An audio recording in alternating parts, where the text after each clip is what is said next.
Olá, seja bem-vindo ao Instituto Federal do Sudeste de Minas Gerais, campus Rio Pomba. Hoje nós vamos continuar conversando sobre metodologia científica e vamos falar mais especificamente sobre o artigo científico. O artigo científico tem entrado no nosso debate do dia a dia, né, e cada vez mais a gente escuta expressões do tipo novos resultados científicos ou novas descobertas apontam, né, e tudo isso, na verdade, tem um veículo para que essas notícias cheguem para a gente, e esse veículo é o artigo científico, que é o principal formato pelo qual descobertas científicas são comunicadas para a comunidade. Os artigos eles são destinados para a comunicação de descobertas inovadoras e inéditas, né? Então nunca você vai ter um artigo científico repetido, e se tiver, tem alguma coisa muito errada, né?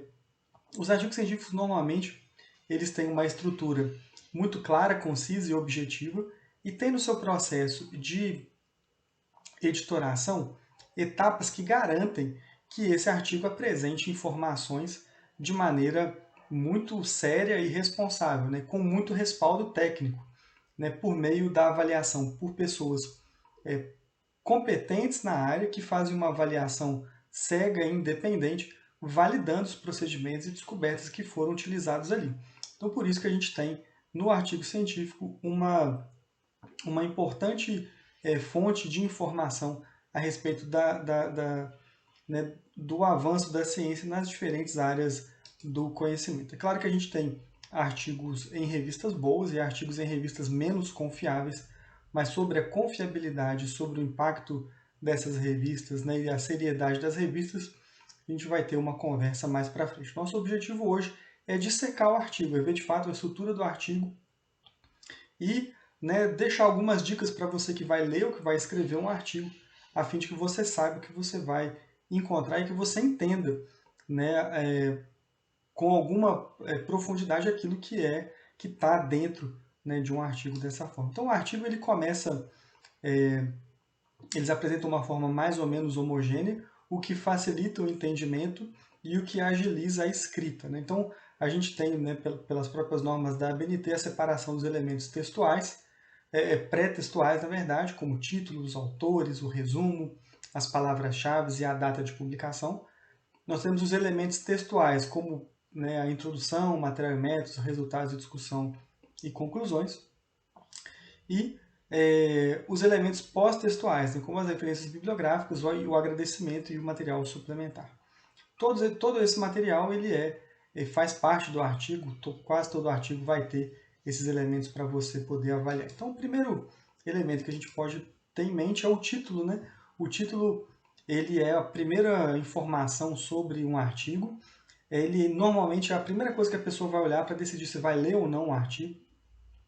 E por isso é muito importante você, né, quando for escrever um artigo, ter certeza de que quanto menor, mais direto e mais claro for o artigo, mais leitores você vai atrair para o seu trabalho, né, e mais o seu trabalho vai ter a chance de ser encontrado por pessoas que buscam essa informação. Então o título tem que ser sucinto, né, ali 15 a 20 e poucas palavras, a gente tentar ao máximo chegar nesse tamanho de título para que facilite o entendimento. Os autores também, a gente não pode desprezar a informação dos autores. A informação dos autores é muito importante, porque são as pessoas a quem a gente vai dar crédito para aquela descoberta, ou para aquele artigo, ou para aquelas ideias que foram apresentadas.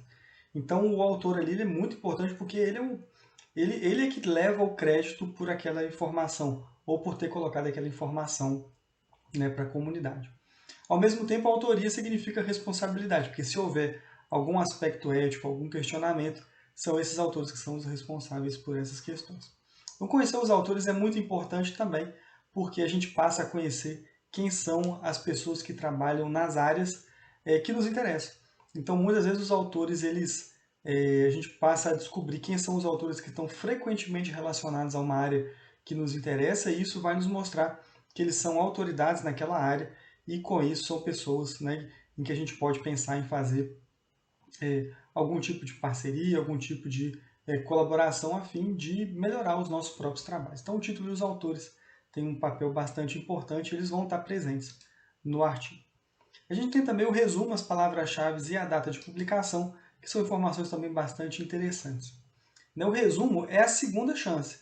Se a pessoa lê o título e ficou na dúvida se pega ou não o seu artigo, isso vale para você, né? Se você leu o título de um artigo e está na dúvida se você deve ou não aprofundar, né? Baixar esse artigo na internet, fazer uma leitura mais detida, a primeira etapa é olhar o resumo.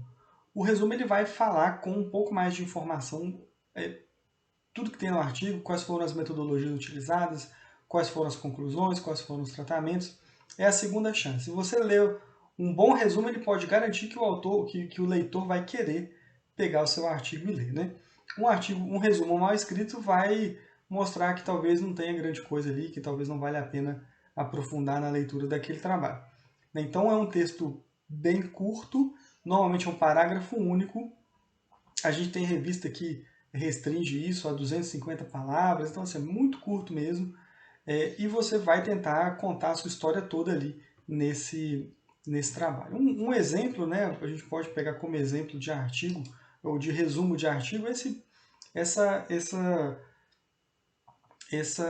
estrutura, né? A estrutura de ter uma introdução sobre a importância do problema, com uma ou duas frases, os objetivos claros e redigidos utilizando o verbo no infinitivo, o material e método citando os principais tratamentos e a metodologia, os resultados com foco nas principais descobertas, né?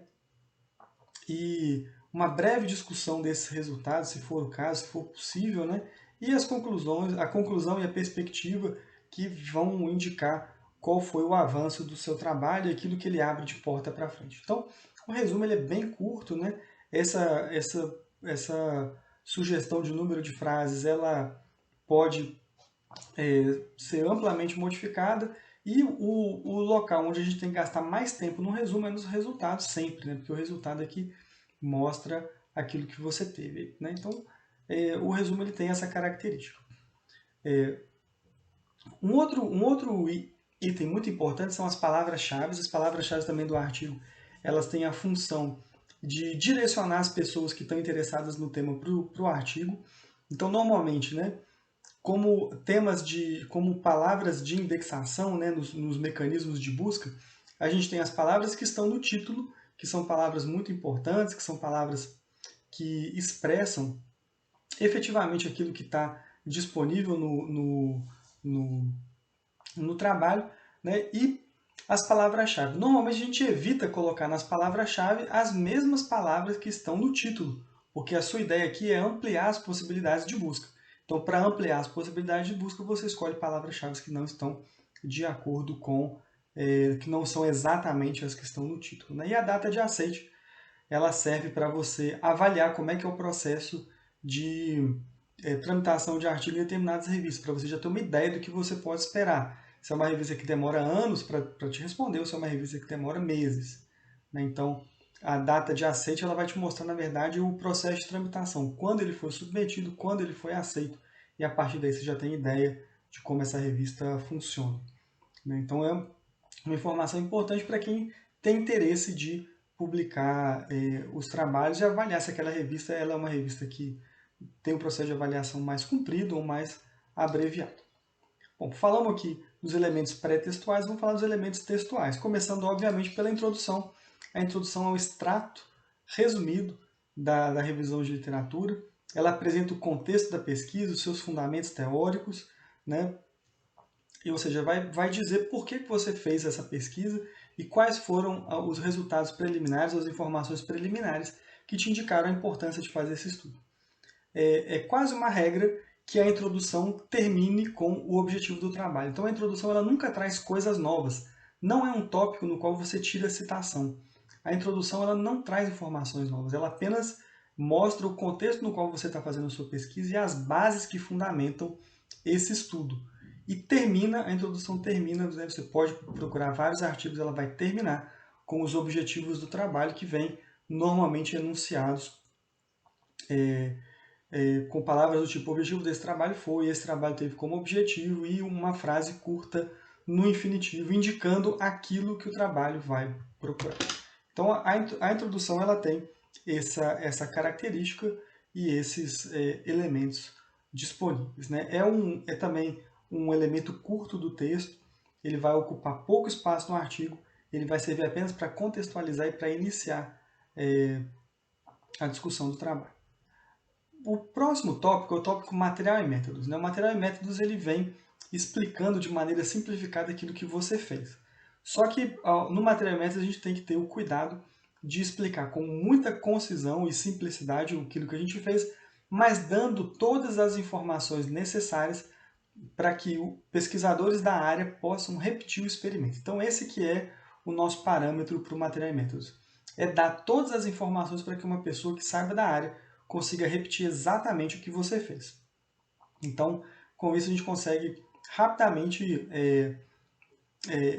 dar as informações, dizer quais são os tratamentos, né, dizer quais foram as condições de teste, dizer quais organismos foram utilizados, quantas pessoas foram entrevistadas, onde é que eu encontro os formulários que foram utilizados nas pesquisas, qual foi o delineamento estatístico, quais foram os testes que eu fiz, enfim. Tudo para que eu possa repetir esse trabalho se eu for o pesquisador da área. Vamos continuando, depois do material mestre a gente tem os resultados de discussão. Nos resultados de discussão que a gente tem é o tópico resultados, e no tópico resultados são apresentadas as descobertas, são narradas as descobertas. Então, normalmente a gente fala das variáveis, né? E diz se uma variável aumentou, se ela diminuiu, se ela não se modificou, se ela reduziu. Né? Então, a gente diz o que a gente observou, aquilo que a gente constatou, aquilo que a gente verificou. Então, esse é o resultado. Normalmente, esses resultados eles apresentam figuras, tabelas, desenhos, que vão explicar a importância disso. Nos resultados, o grande cuidado, né, dos resultados é não repetir os resultados. Né? Como o espaço é curto, é restrito, é importante que a gente coloque o foco nos resultados mais importantes. Então, nem todos os resultados, nem todos os dados que a gente obteve vão ser resultados utilizados na publicação, né? Embora a gente sempre tenha que deixar todos os resultados necessários para que a gente tenha um amplo conhecimento daquilo que foi feito, né? Mas nós vamos nos deter, né, a explicar, a detalhar aquilo que está, né, aquilo que é de mais importante. Então, se teve uma interação não significativa, essa interação não significativa ela pode ser importante, e aí a gente vai falar bastante sobre ela. Ela pode ser pouco importante, interferir pouco nas descobertas, a gente fala pouco sobre ela. De qualquer forma, o resultado ele traz uma carga de informação bastante densa, né? Então por isso que a gente tem que escolher as informações que têm mais a ver com os nossos objetivos para poder destacar. Também, né, não é importante falar dos resultados inesperados. Eventualmente a gente pode ter resultados que são inesperados, que a gente não esperava obter, que a gente não que foram surpresa, e a gente pode falar que deram o contrário do que a gente esperava, e sim, nessa hora a gente tem que colocar esses resultados na mesa e expor essas questões sem medo, porque faz parte, né, do processo científico obter resultados que a gente não esperava. Se a gente obtivesse sempre resultados que a gente esperava, não precisava fazer a pesquisa, não é verdade? Bom, a gente passa então para um detalhe fundamental, que é que todo resultado precisa ter um suporte em evidências. Então evita falar que houve a tendência de... Não, o resultado estatístico deu significativo, é isso. Né? Não deu, mas teve a tendência, você já está caindo, nesse caso, em uma descrição em que você tem pouca certeza daquilo que você está falando, ou nenhuma certeza, e nos resultados a gente destaca aquilo que a gente tem certeza absoluta. O que a gente tem certeza absoluta tem suporte em evidência e a gente mantém no resultado. Logo depois a gente parte para o tópico discussão, que pode ser junto com o resultado ou não, mas de qualquer forma a gente sempre apresenta primeiro o resultado, depois a gente pode discutir esse resultado, nunca antes. Então, primeiro a gente apresenta o resultado, depois a gente discute.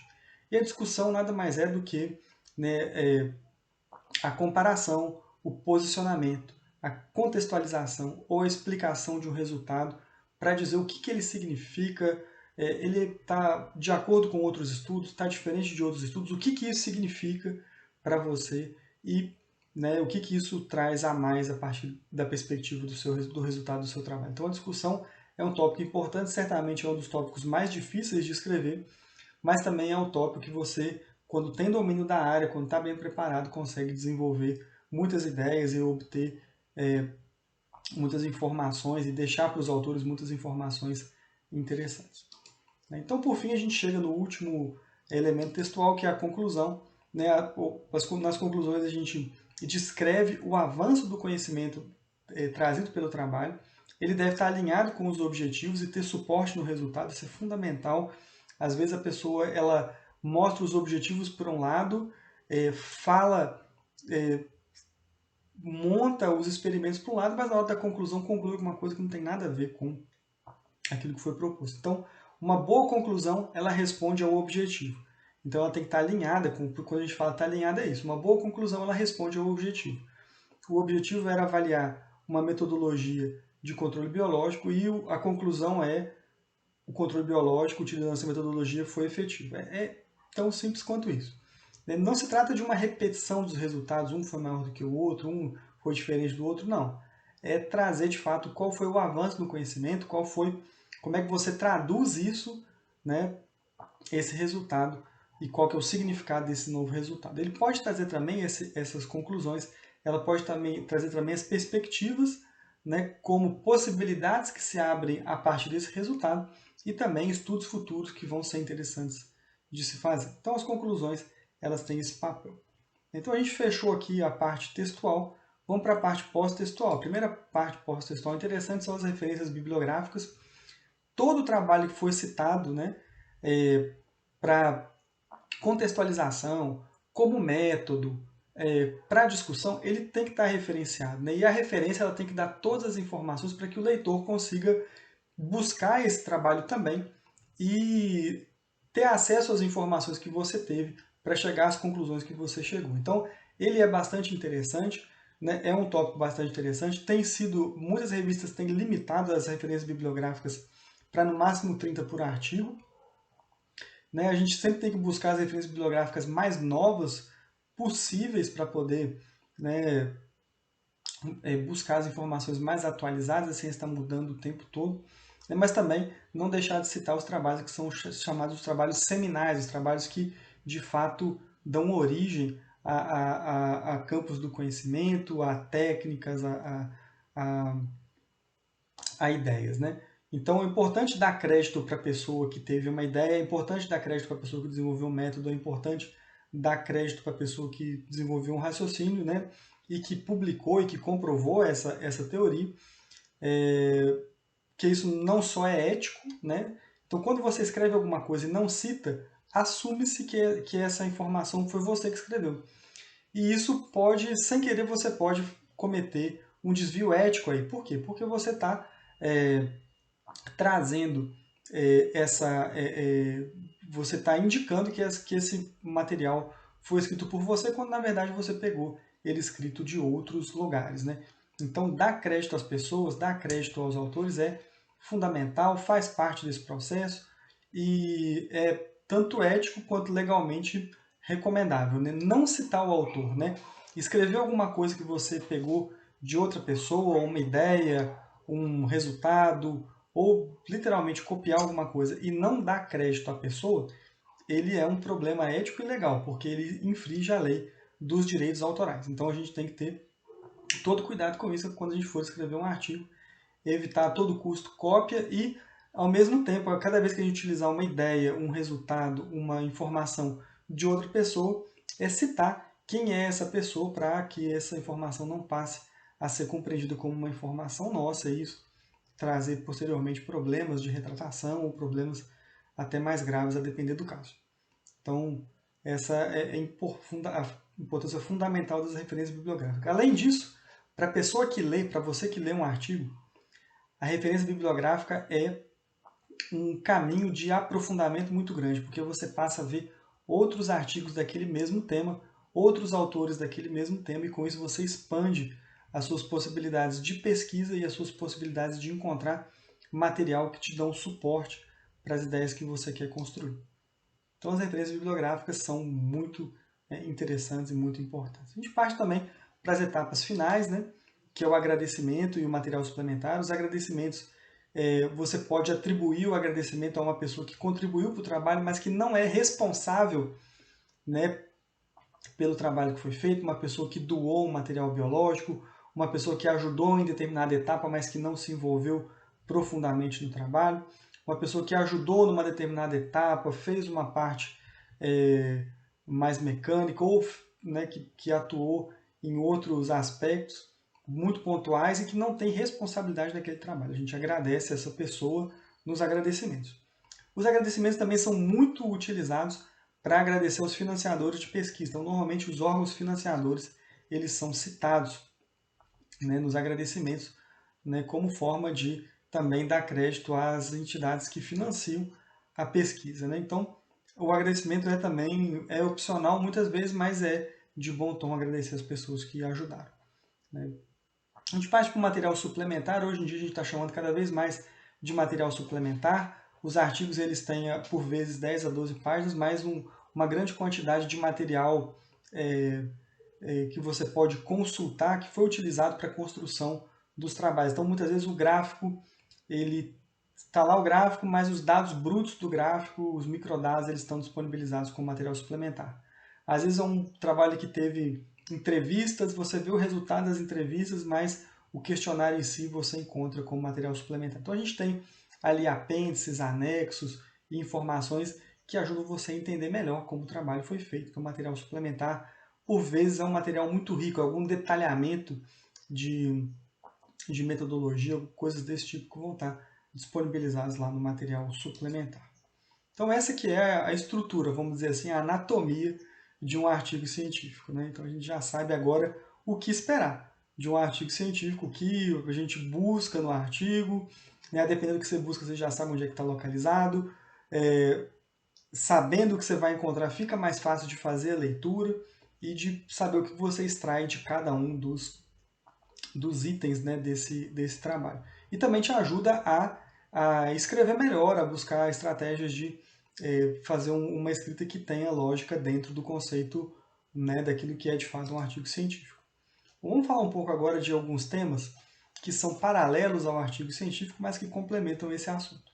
Então, primeiro assunto que eu queria falar sobre a autoria. A autoria, né, de artigos científicos, ela pode ser um tema extremamente polêmico, um tema extremamente complicado. Então, por vezes trazer questões de muita discussão. Então, quando a gente fala de autoria, né, a autoria ela fornece o crédito e responsabilidade para os autores do estudo. Grandes problemas que podem acontecer é incluir como autor pessoas que não contribuíram com o trabalho, e o que é gravíssimo, porque você está colocando crédito para uma pessoa que na verdade não fez nada para aquele trabalho. E uma outra possibilidade, uma outra infração igualmente problemática é não colocar quem efetivamente contribuiu. Então, essas definições de critério de autoria elas são muito importantes, são muito discutidas, e eu trouxe aqui para vocês o critério de autoria da revista Nature, que é uma das revistas mais respeitadas aí na área de ciências da vida, e ela tem os critérios para você ser autor. O primeiro critério tem a ver com as contribuições, né? E eu trouxe enquadrados separados o que são as contribuições.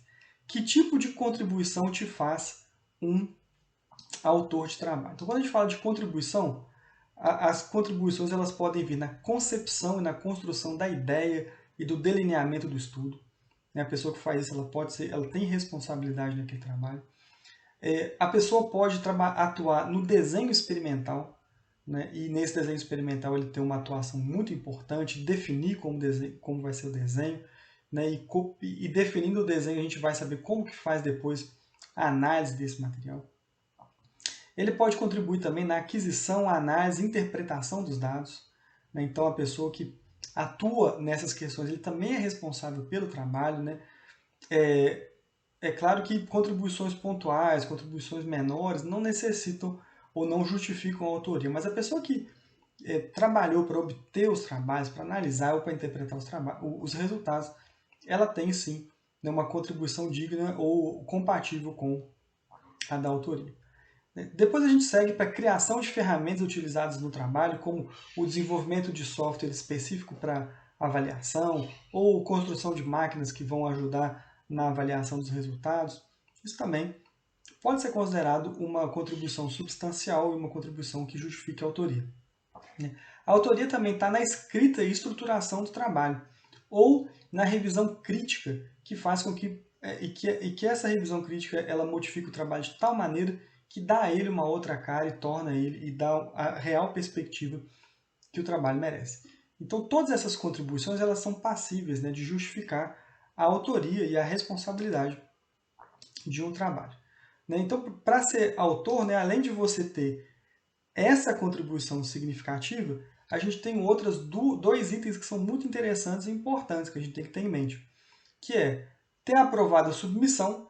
Então, se todo o trabalho ele tem que ser submetido com a anuência de todas as pessoas que constam como autor, né? É muito errado você submeter um trabalho com o nome de outra pessoa e, ao mesmo tempo, isso porque a pessoa ela pode não ter contribuição nenhuma, ela pode simplesmente não concordar com aquele trabalho. Né? Ou às vezes, né, você coloca o nome de uma pessoa para dar, entre aspas, aí, peso no trabalho. Ah, o fulano é autor também. Né? E com isso, esse processo ele se torna maculado. Então, a pessoa tem que autorizar especificamente aquela versão do trabalho. E ter concordado pessoalmente em ser responsabilizado pelas informações ali prestadas, né? Então, como as informações éticas e integridade do trabalho. Então, esse é o critério para ser autor, né? É ter uma contribuição real e saber que vai ser responsabilizado por cada etapa do trabalho que está sendo publicado ali. Então, a autoria é uma coisa muito séria, né? E que tem sido colocada de maneira bastante leviana, de maneira não correta em termos de publicações científicas. Né? Então, a gente já sabe agora quem é o autor e à medida da nossa contribuição com o trabalho científico, a gente vai saber se a gente merece ou não ser autor de um determinado trabalho. Né? Isso, não raro, traz briga, traz problema e traz questionamentos na comunidade científica. A gente queria falar também um pouco a respeito do processo editorial. Né? O processo editorial a gente já falou um pouco. O processo editorial para artigo científico ele envolve etapas para tentar assegurar ao máximo uma avaliação técnica e para assegurar também a isenção na avaliação.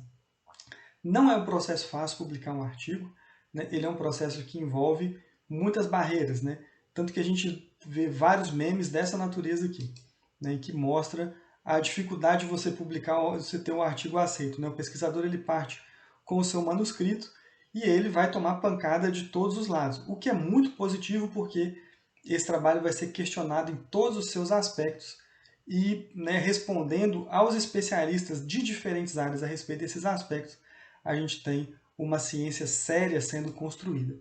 Toda publicação muito fácil é uma publicação que deve ter, né, potencialmente tem problemas e que não foi questionado o suficiente. Toda publicação de alta qualidade ela foi questionada literalmente num corredor da morte. Né? Existe até um perfil satírico no Facebook hoje que alguém tem que parar o revisor 2, né? Porque nas avaliações que as revistas científicas fazem dos trabalhos, normalmente a gente tem um pilar, né? Dois pilares, né? Que é a revisão por pares e a avaliação duplo cego. Então, a revisão por pares é que a pessoa que vai revisar o seu trabalho, ela é uma pessoa da área. Ela não é uma pessoa estranha àquilo que você está falando, é uma pessoa que sabe daquilo que está acontecendo, que entende a nomenclatura, que entende a metodologia, né? E é comum que a pessoa não saiba quem está avaliando. Então, normalmente, o autor submete o trabalho, o manuscrito, e esse manuscrito é avaliado por pelo menos 2 revisores que são certificados como pessoas da área por terem publicações na área, por serem reconhecidas na área por sua produção científica. Então essas pessoas elas não sabem quem são, elas não se conhecem. Né? Então assim, em todo o processo ético de avaliação, o autor não sabe quem são os revisores não sabem quem são os autores de um trabalho. E o que é muito positivo porque o revisor tem liberdade para poder dizer exatamente o que ele achou do seu trabalho. Então essa revisão por pares garante que a pessoa que está lendo o seu trabalho sabe aquilo que você fez. E a avaliação duplo cego garante independência, porque a pessoa que leu o seu trabalho, ela não sabe quem é você e você não sabe quem leu, quem está lendo o seu trabalho. Isso dá independência, a pessoa pode falar aquilo que ela bem entender. Existe uma brincadeira que alguém tem que parar o revisor 2, né, porque normalmente os artigos eles são revisados por pelo menos 2 revisores, e as revistas elas têm o revisor 1 e o revisor 2, e muito frequentemente eles acabam colocando o revisor 2 como o revisor que tem mais observações a respeito do seu trabalho. Então o revisor 1 normalmente é o mais bonzinho, o revisor 2 é o mais exigente. É uma brincadeira da ciência, mas acontece mesmo. Você normalmente tem um revisor que pesa mais a mão, um revisor que exige novas informações, um revisor que exige por vezes que você faça experimentos a mais para poder comprovar alguma coisa que você fez, né? E revisores que são mais brandos e que têm menos exigências, né? E o que a gente tem normalmente é isso. O processo de editoração ele é conduzido por especificamente, né, por editores da área que convidam, né, revisores também da área do conhecimento para poder avaliar o seu trabalho, para poder saber se esse trabalho é passível de publicação ou não. Então vejam que isso tudo faz o quê? Faz com que você possa realizar o seu trabalho em qualquer lugar do mundo, né? E resguardando todo o aspecto ético e considerando que esses aspectos vão ser avaliados, se o trabalho for bem feito, ele vai ser publicado. Se ele for mal feito, ele não vai ser publicado, porque você vai ter gente da área avaliando. Não quero entrar aqui em problemas éticos que eventualmente existem, que de fato existem, né, em questões, né, o ideal é que não haja conflito de interesse, né, então às vezes você está pesquisando alguma coisa que outro pesquisador também está pesquisando, não é ideal que essas duas pessoas revisem os trabalhos umas das outras, mas eventualmente isso acontece. E também, né, a gente percebeu o quanto que os resultados científicos podem ter impactos financeiros, né? Então, sempre que não tiver impacto financeiro, que não tiver ligação entre os revisores e os potenciais beneficiários dos resultados, isso é de extrema importância para garantir imparcialidade, confiança e que uma revista tenha uma boa reputação no que diz respeito aos resultados que ela publica. Então, o processo editorial, acho que a gente deu um passo a mais do processo editorial.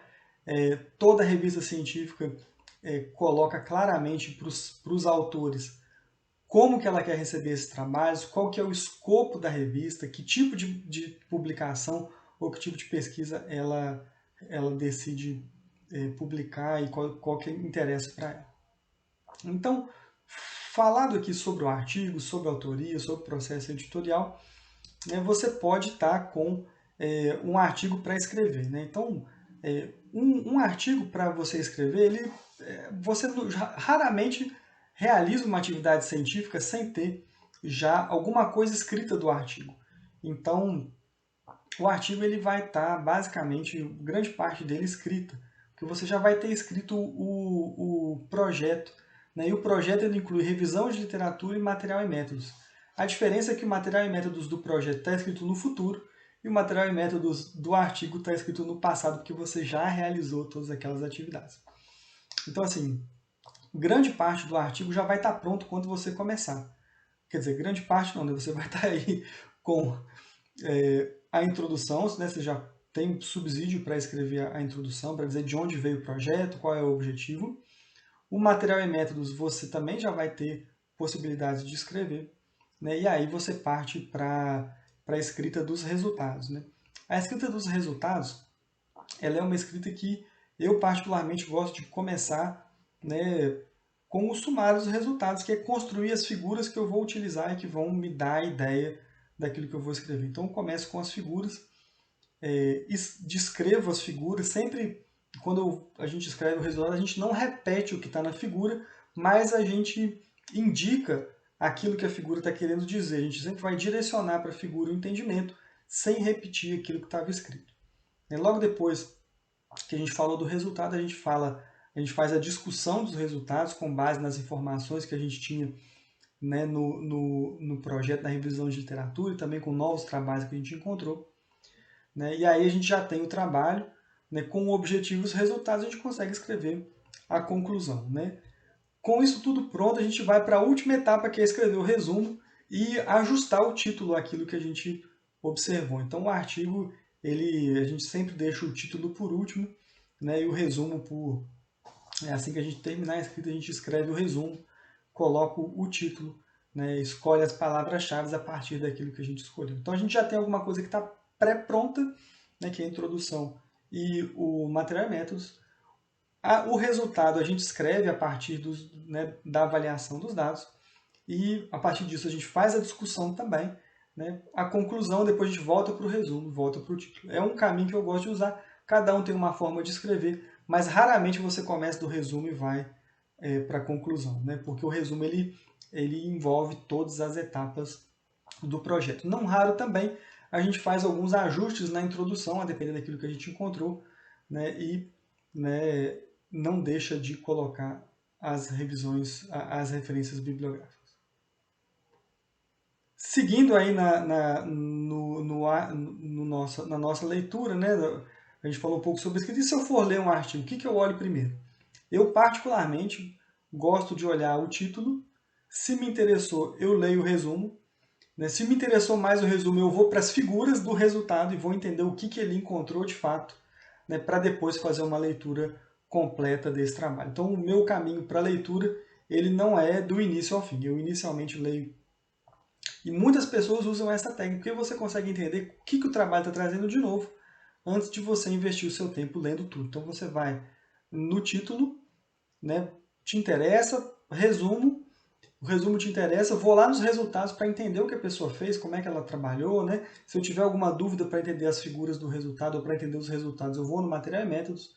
Eu entendi o que está acontecendo, eu faço a leitura completa, eu ganho tempo com isso, né? Porque isso dá uma dimensão mais tranquila do trabalho. Né? Isso ajuda a gente a direcionar melhor o nosso tempo de leitura e nos ajuda a ajustar o foco de leitura. Né? Como o artigo científico ele é muito compacto, ele é muito conciso, se você já souber os pontos em que você precisa ficar atento, você consegue aproveitar muito melhor o seu tempo de leitura. Bom, pessoal, eu agradeço muito a atenção de vocês, tenho certeza que com essas informações você vai encarar a leitura e o artigo científico de uma maneira talvez mais direcionada e vai poder aproveitar melhor o seu tempo nessas atividades. Bom, deixo aqui um abraço a todos e nos vemos em breve.